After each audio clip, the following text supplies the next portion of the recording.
Okay, so my students would make their rock layers that I've assigned. So I would divide my class up pretty evenly. One of my classes is 8 students. One of my classes has, let's see, we're at 14, and my last class is 14. So the first class I would have, because we have 6 layers that we're labeling, I would have about 1 student per layer, and then I'd have a couple extra students. The next 2 classes, I would have about 2 students create each layer. And then we're going to put our layers together so that we make a composite of the Grand Canyon. And then we're going to slice through it. So we're making our own Grand Canyon so that we can look at the ages of the Grand Canyon.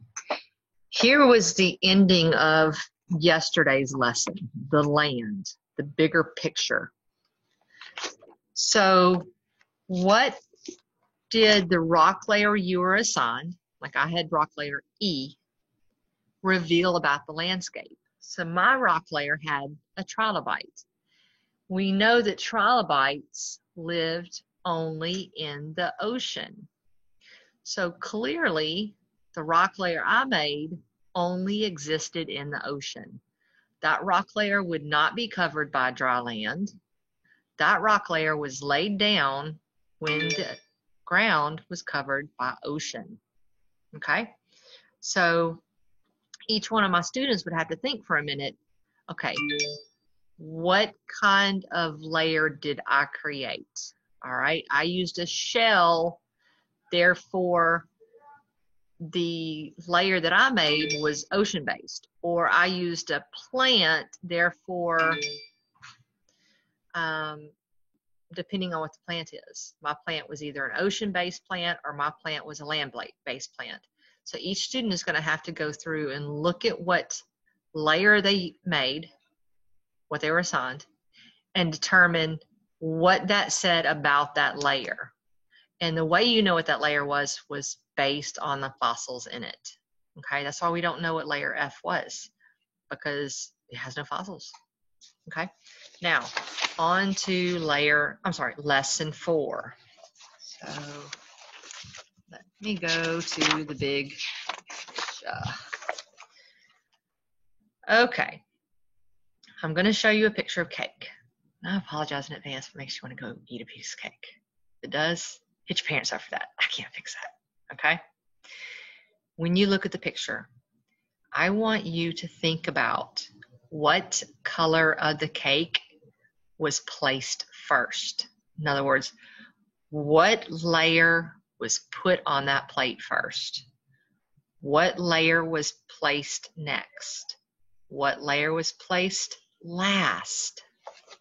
Okay, so here's the picture. What layer of the cake was put first on that plate? What layer was put next on that plate? What layer was put last on that plate? Okay, we're looking at relative ages. Okay, in other words, what's the oldest layer on that cake and what's the newest layer on that cake? Okay, this is how we're starting off the lesson. That's kind of your icebreaker, your thinking question. Okay. All right, now to find where we were. This book is huge. Okay. Remember, our phenomenon question is, what do the Grand Canyon's rock layers reveal? Think about how the Grand Canyon is like that layered cake. Okay? How is the Grand Canyon like that cake? All right, so normally I would have students regroup so that you would come together and complete the rest of your table that we did yesterday. But we've already done the whole table. That's why it's worth so many points, 30 points. That would normally be kind of a 2-day thing. We've already got it done. So we already have our background knowledge. Okay. Here's a couple questions to go with that chart that we completed. what did you notice? What patterns did you notice in the fossil evidence? Okay, I'll lead you off with something. Were there times when the Grand Canyon was covered by water and times when it wasn't? What other patterns did you notice? What layers have the most complex organisms? Okay. What do you still wonder about how the landscape changed over time? Because if you look at the organisms and what we know that indicates about the environment, it changed a lot. Go back and look in your chart. It says layer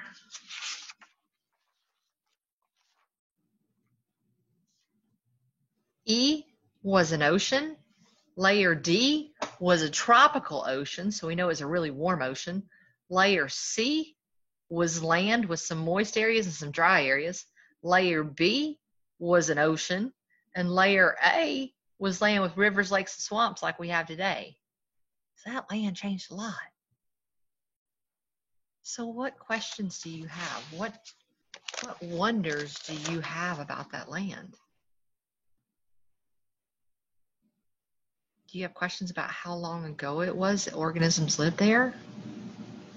Do you have questions about how plants and animals got there? I mean, where they came from? They don't just appear. What kinds of questions do you have? Do you have any questions you'd like to add to the driving question board? All right. Now looking at the layers of the Grand Canyon, remember your layers are such that A is on top, B is next, F is the one that's closest to the bottom. Okay. Which layer is oldest? Think about a mound of dirt. Is the top of the mound of the dirt the newest, or is the bottom of the mound of dirt the newest? Now think about the Grand Canyon. Where's the rock the newest, at the top or the bottom? Okay. So in class, we're going to put our layers together, starting with layer F, which remember has no fossils, then layer E, then layer D, then layer C, then layer B, and then layer A. So we're going to sandwich all our layers together, just like the Grand Canyon really is. We're going to put them all together, and then I'm going to use a plastic knife, which I need to bring one of those from home. Plastic knife. Oop, wrong one. Got to get a new piece of paper. Bring plastic butter knife so I can cut through these things. We're making Grand Canyon.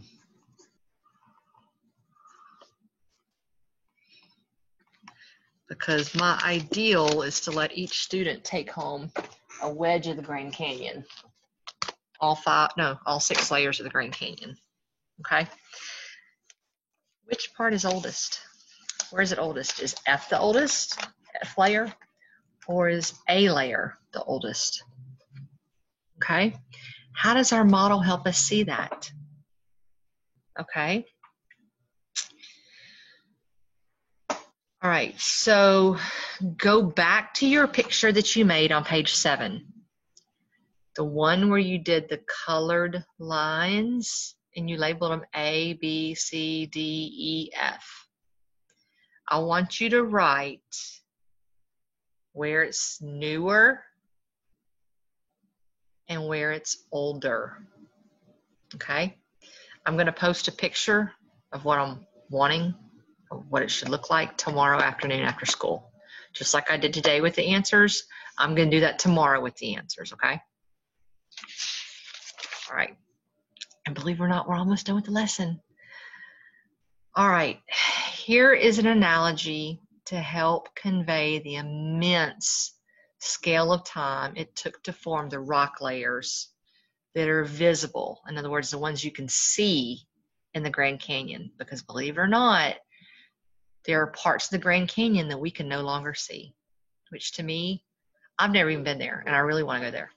But there are parts of the Grand Canyon that we can't see anymore because time goes on and processes are still going on that are changing the Grand Canyon. So parts of the Grand Canyon are still disappearing and new parts are appearing, but parts of it are disappearing, which is kind of sad.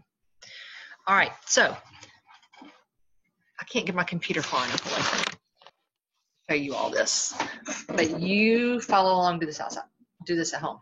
Hold both arms out to represent a timeline. Hold your arms out to your side all the way, okay?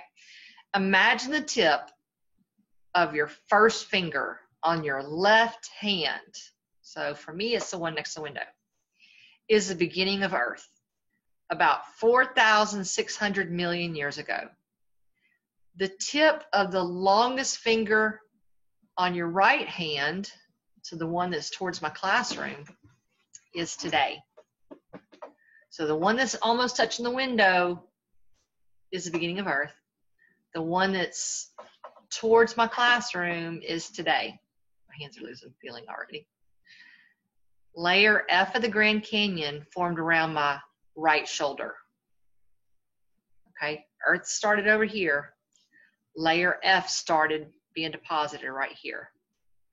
Layer E started right here. Okay, I'm getting up so you can see me. All right, so we've already talked about all of this was the Earth forming. This is where F was laid down. E was laid down here. Layer B was laid down here. The first dinosaurs lived this time around my wrist. The first humans lived around the end of the fingernail here. So we humans haven't been around very long compared to the age of Earth, according to your book. Okay? And I put it that way because people's beliefs in Earth's age have not only to do with science, but they have to do with religion. And there are always new pieces of evidence being found, scientific evidence being found, that refute the age of Earth and change the timeline and the time frame of the age of Earth. Okay, so these are the numbers that this place in this book are telling us. Okay, you'll hear other numbers, other years in the future. Okay, but according to this book right here, right now, they're saying stretch out your left arm all the way out. Layer F of the Grand Canyon started on your right shoulder. Layer E, the middle of your right forearm. Layer B, your right wrist. First dinosaurs lived at the time of your right wrist. First humans at the end of your fingernail on your right hand. So the humans have not been around very long at all. We are new, very new to this Earth. The Grand Canyon is pretty old to the Earth as the Earth goes, especially compared to humans. Okay? All right. So I need you to think about this question. It says to write a response to this, but I really don't need you to write a response to this at all. Okay? I want you to think this through. What do the fossils in the different rock layers indicate about those rock layers? And guys, this goes directly to your quiz Friday. This leads to your quiz question and answer Friday. What do the fossils in the different rock layers indicate about those rock layers? Okay? So the only thing that you're writing today is you are updating page 7 with the newer to older.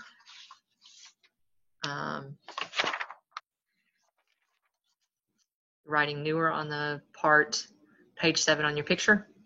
Where are the layers newer? Where are the layers older? That's all I need to see. Okay. That would be like an exit question if you were in my classroom. Okay, that's it. So after so much writing and doing on Wednesday, Thursday is a relatively short day. So you're welcome. See you guys later. Thank you guys for the ones of you who joined us Wednesday for Zoom. And I will try to post this as soon as I can when I get home, but depends on how all the conversions go. So see you. Hugs. Bye.